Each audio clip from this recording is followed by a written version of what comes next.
Au Niger, les réseaux sociaux n'ont jamais connu d'engouement comme à l'avènement du Conseil national pour la sauvegarde de la patrie CNSP. Cependant, ces moyens de communication d'un genre nouveau véhiculent non seulement des informations crédibles, mais aussi et surtout des fausses, sinon même plus. C'est le cas de celles faisant état d'atteinte à la liberté de la presse par les nouvelles autorités du pays. À la radio et télévision en Fani, l'on affirme n'avoir jamais été victime d'actes portant atteinte à la liberté de la presse et l'on estime que certains agissements enregistrés, qualifiés ou assimilés d'entrave à la liberté de la presse ne sont pas imputables au CNSP. Même son de cloche au niveau des autres médias de la place, Canal 3 Niger et Labari TV notamment.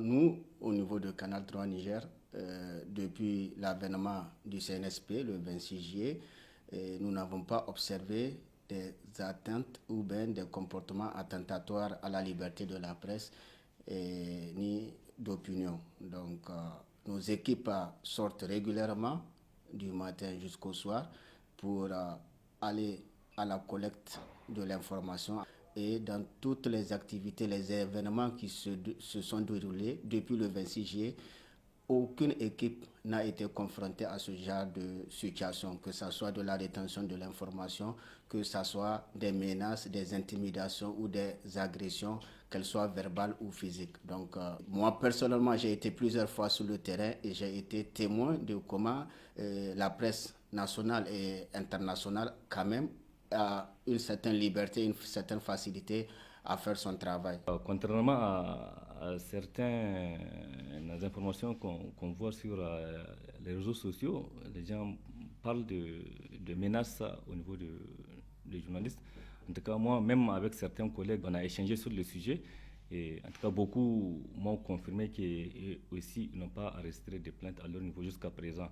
Donc, pour vous dire que ce n'est pas au niveau de la barre là où je connais même certains camarades, certains confrères m'ont confirmé et on échange régulièrement sur ce genre de sujet avec les différents responsables des télévisions pour savoir s'il y a des menaces.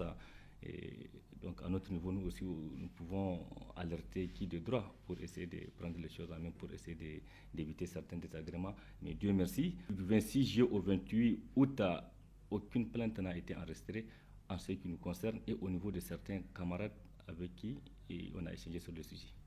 Il en est de même au réseau des radios et télévisions indépendantes du Niger, RTIN, qui suit la situation de très près.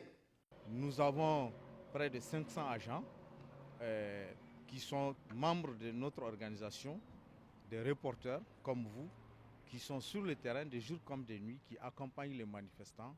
À aucun moment, ils nous ont fait cas d'une quelconque inquiétude qui peut être qualifiée d'entrave à la liberté de la presse. Donc c'est pour dire qu'en tout cas, ces phénomènes-là, je n'ai pas dit que ça n'existe pas, mais nous, à notre niveau, nos agents ne nous ont jamais dit qu'ils ont été inquiétés par des autorités militaires ou même par des manifestants. Pourtant, ils se rendent régulièrement sur le terrain pour couvrir des activités, des manifestations et bien d'autres activités organisées dans le cadre de la mobilisation. S'il y a entrave, en tout cas, les différents responsables des organes, ils pouvaient nous saisir et à aucun moment aussi ces responsables ne nous ont saisis pour nous faire part d'une quelconque inquiétude. Dans le contexte actuel de l'infoguerre, les informations diffusées sur les réseaux sociaux doivent être prises avec des pincettes et le respect de l'éthique et de la déontologie journalistique est plus que jamais nécessaire.